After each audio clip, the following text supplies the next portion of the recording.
Ya estamos de regreso y seguimos abordando la crisis sanitaria. El MinSal anunció el uso obligatorio de mascarilla en los establecimientos educacionales para niños mayores de 5 años, una medida que se va a extender por lo menos hasta el 31 de agosto, que es lo que dura esta alerta sanitaria, y que busca prevenir el contagio por virus sincicial y me imagino que también por influenza. Todo esto en medio de una alta ocupación de camas pediátricas que alcanza un 92%. Vamos a conversar sobre esto. Estamos junto a Lorena Tapia, pediatra y viróloga de la Facultad de Medicina de la Universidad de Chile. Muchísimas gracias, doctora, por estar con nosotros y bienvenida.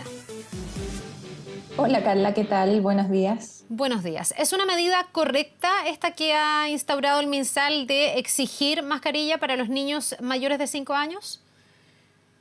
Bueno, considerando la alta tasa de ocupación y lo efectiva que son las mascarillas en disminuir la transmisión, protegiéndonos a quienes no estamos enfermos y también evitando a que los enfermos contagien a otros, yo creo que es una buena medida, sobre todo cuando la alternativa era posiblemente suspender las clases. Es un esfuerzo que le pedimos al resto, a los niños en este caso, y adolescentes que van al colegio, un esfuerzo que efectivamente es algo molesto, volver a mascarillas, pero que es efectivo y que busca cuidar al resto, cuidar a los niños, a las guaguas que están hospitalizadas, a los papás que sufren por sus guaguas hospitalizadas y apoyar también un poco a los funcionarios de salud que están tan estresados en este minuto atendiéndolo. Ya, de todas maneras, pese a que ha habido muchos que han valorado esta medida, hay otros que se hacen algunas preguntas, sobre todo los que tienen hijos un poquitito más grandes, que dicen, pero ¿por qué de 5 años para arriba si los más afectados son los más chicos?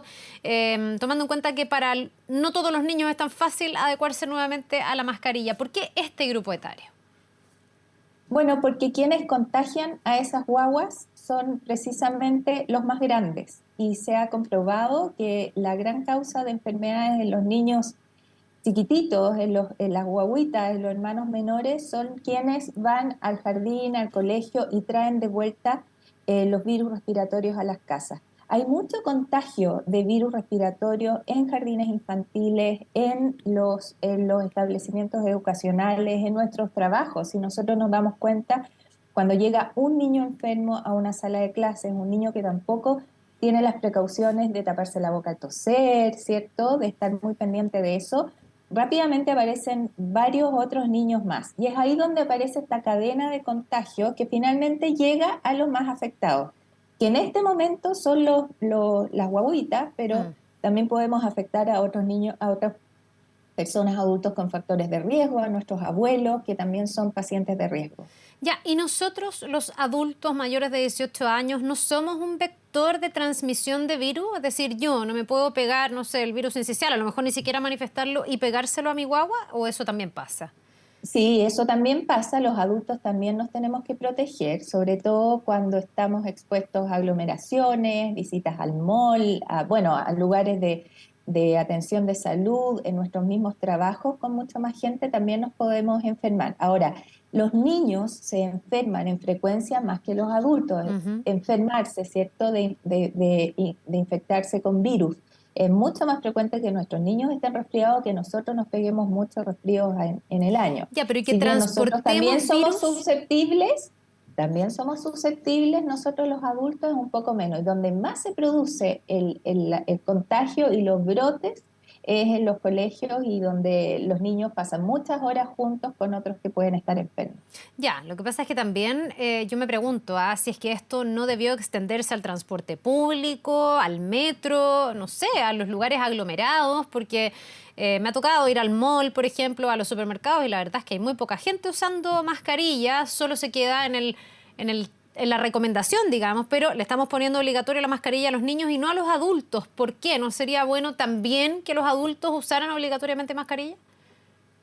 Sobre todo en los de transporte público, yo estoy de acuerdo contigo, porque es ahí un lugar de alta aglomeración donde estamos todos juntos y existe un gran riesgo de contagio. En los malls, cuando hay mucha gente, también puede haber un contagio, pero es menos la aglomeración que se produce, ¿cierto? Y sí, estoy de acuerdo, si los niños hacen el esfuerzo, ¿por qué nosotros los adultos no tenemos que hacerlo?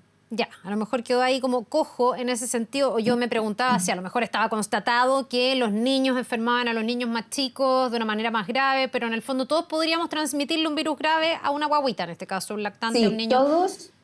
todos podemos transmitirlo, pero de nuevo, la probabilidad de que los niños se infecten y se Es mayor. enfermen y transmitan es mayor, tienen más frecuencia de infecciones respiratorias que los adultos.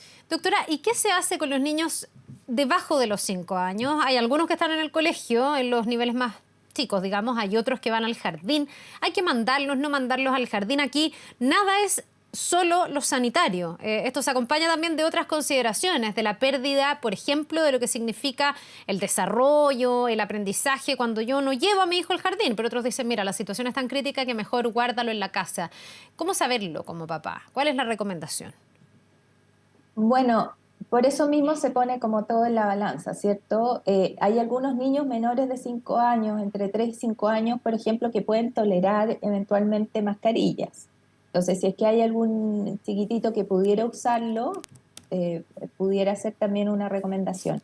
El lavado de manos, la ventilación de los lugares donde ellos están también es importante.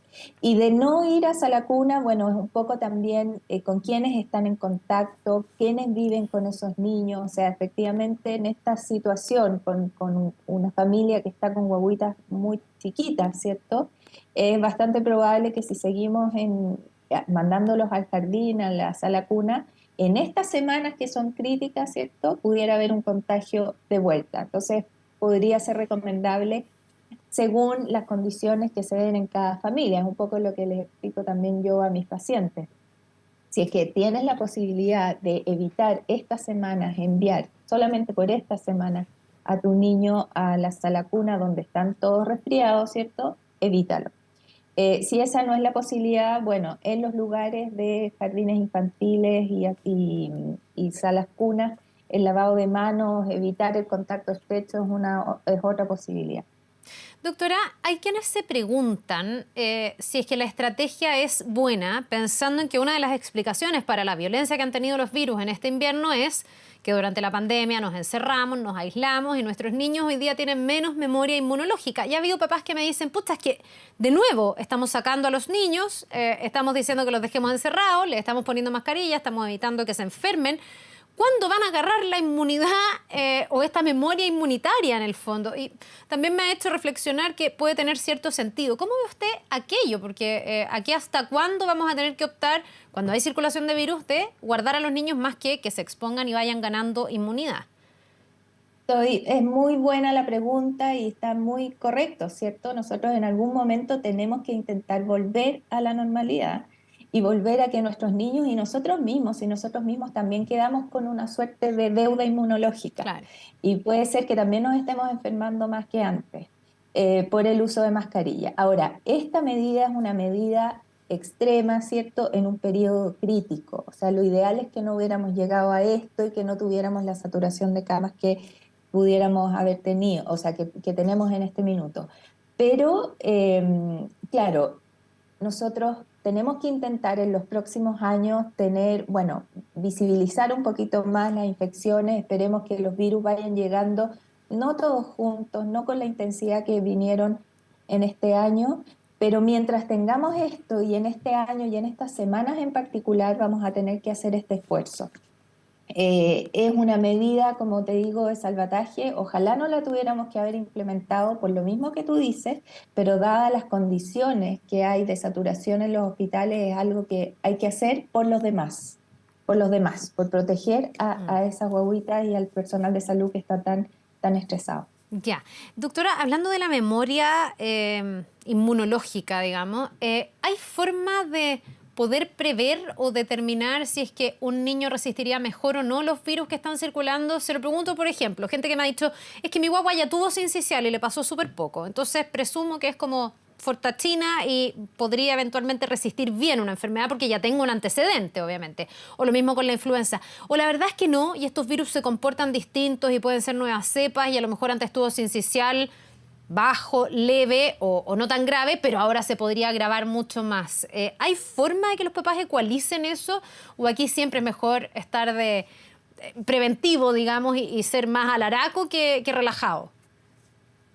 Bueno, el virus sincicial es bien especial y la verdad es que las primeras infecciones, la primera infección, sobre todo si esa primera infección se produce antes de los 6 meses o especialmente antes de los 3 meses, en la mayoría de los niños, ¿cierto?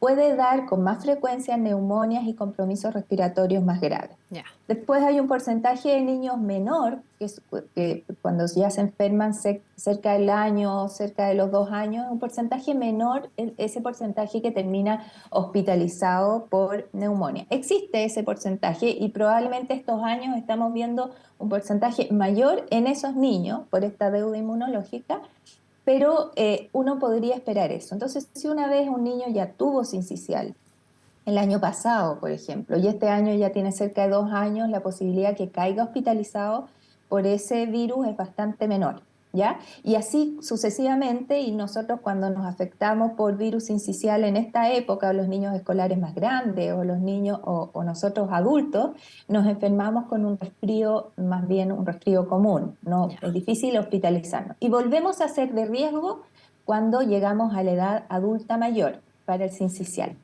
Por lo tanto, uno puede, como dices tú, esperar, si es que el niño ya tuvo un sincicial y que este año lo tiene de nuevo, lo más probable es que no lo tenga grave.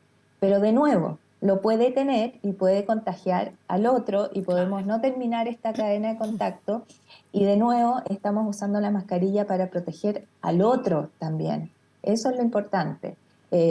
Entonces, no solamente pensar en un poco lo de las vacunas, ¿cierto? Yo no me vacuno porque a mí no me pasa nada.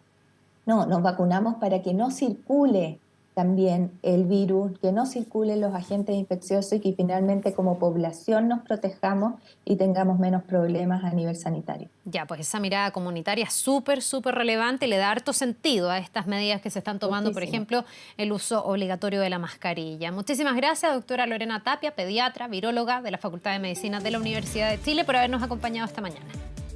Gracias, Carla, que estén muy Que bien. le vaya muy bien. Un buen día.